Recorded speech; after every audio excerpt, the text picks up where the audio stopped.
In Acts chapter 27, we're almost nearing the end of the book of Acts. We see that Paul has gone through years of legal disputes and challenges and trials that are a joke. He finally is about to set off to Rome so that his appeal can be heard by Caesar. We pick up in verse 1 of chapter 27.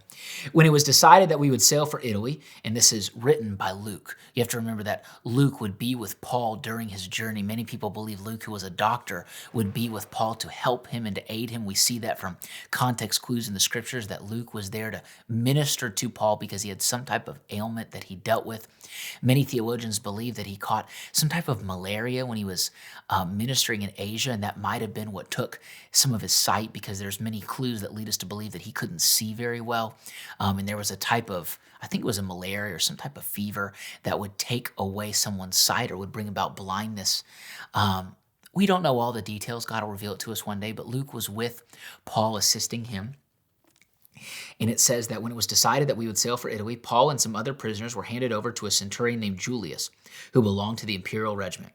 We boarded a ship from, and I'm not going to lie, I'm probably going to butcher this, from Adramyttium, and basically about to sail for the ports along the coast of the province of Asia, and we put out to sea.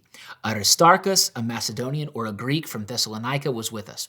The next day we landed at Sidon, and Julius, in kindness to Paul, allowed him to go to his friends so that they might provide for his needs. From there we put out to sea again and passed to the lee of Cyprus because the winds were against us. When we had sailed across the open sea off the coast of Cilicia and Pamphylia, we landed at Myra in Lycia. There the centurion found an Alexandrian ship sailing for Italy and put us on board. We made slow headway for many days and had difficulty arriving off Cnidus, or I don't know how you pronounce it. We're going to call it Cnidus. When the wind did not allow us to hold our course, we sailed to the lee of Crete, opposite Salmon. We moved along the coast with difficulty and came to a place called Fair Havens near the town of Lasea. Basically, they're traveling all over trying to get to Rome. That's the gist of what's being said. Verse 9. Much time had been lost, and sailing had already become dangerous. By now, it was after the Day of Atonement, or that is Yom Kippur. Basically, it was a time of the year where it was more dangerous to travel by sea.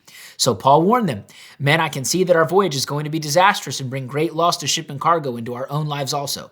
But the centurion, instead of listening to what Paul had said, followed the advice of the pilot and the owner of the ship. Since the harbor was unsuitable to winter in, the majority decided that we should sail on, hoping to reach Phoenix and winter there. This was a harbor in Crete facing both southwest and northwest. Then a storm comes. When a gentle south wind began to blow, they saw their opportunity, so they weighed anchor and sailed along the shore of Crete. Before very long, a wind of hurricane force called the northeaster swept down from the island. The ship was caught by the storm and could not head into the wind, so we gave way to it and were driven along. As we passed to the lee of a small island called Quada, we were hardly able to make the lifeboat secure, so the men hoisted it aboard. Then they passed ropes under the ship itself to hold it together, because they were afraid they would run aground on the sandbars of Syrtis. They lowered the sea anchor and let the ship be driven along. We took such a violent battering from the storm that the next day they began to throw the cargo overboard. Things weren't going well. They didn't listen to Paul's advice, his counsel. Maybe it was a prophetic word. I don't know. They should have stopped. They decided not to. Verse 19, on the third day, they threw the ship's tackle overboard with their own hands. When neither sun nor stars appeared for many days and the storm continued raging, we finally gave up hope of being saved. After they had gone a long time with food, Paul stood up before them and said, "Men, you should have taken my advice not to sail from Crete. Then you would have spared yourselves this damage and loss." How considerate of Paul to remind everyone that he was right. He gives them the "I told you so." Verse 22. "But now I urge you to keep up your courage, because not one of you will be lost, only the ship will be destroyed. Last night an angel of God, to whom I belong and whom I serve, stood beside me and said, 'Do not be afraid, Paul. You must stand trial before Caesar, and God has graciously given you the lives of all who sail with you. So keep up your courage, men, for I have faith in God that it will happen just as he told me. Nevertheless, we must run aground on some island.'" The shipwreck. Verse 27. On the 14th night, we were still being driven across the Adriatic Sea. This is a sea that was kind of south of Italy. And it says that as that was taking place, about midnight, the sailors sensed that they were approaching land.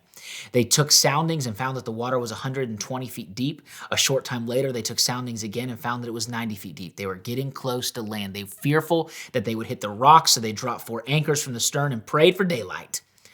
In an attempt to escape from the ship, the sailors let the lifeboat down in the sea, pretending they were going to lower some anchors from the bow.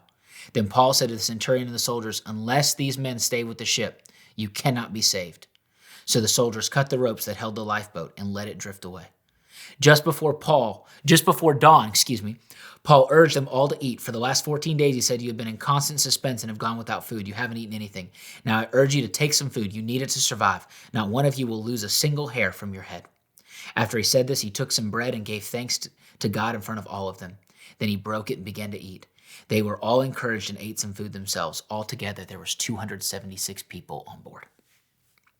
When they had eaten as much as they wanted, they lightened the ship by throwing the grain into the sea. When daylight came, they did not recognize the land, but they saw a bay with a sandy beach. When they decided to run the ship aground if they could. Cutting loose the anchors, they left them in the sea and at the same time untied the ropes that held the rudders. Then they hoisted the foresail to the wind and made for the beach. But the ship struck a sandbar and ran aground. The bow stuck fast and would not move, and the stern was broken to pieces by the pounding of the surf. The soldiers planned to kill the prisoners to prevent any of them from swimming away and escaping, but the centurion wanted to spare Paul's life and kept them from carrying out their plan. He ordered those who could swim to jump overboard first and get to land. The rest were to get there on planks or on other pieces of the ship. In this way, everyone reached land safely, just as Paul has told them it would be. The Lord was preserving Paul because it was a part of God's will for him to make it to Rome to stand trial before Caesar. And we will finish the book and finish the story in the 28th chapter of Acts. Be blessed today.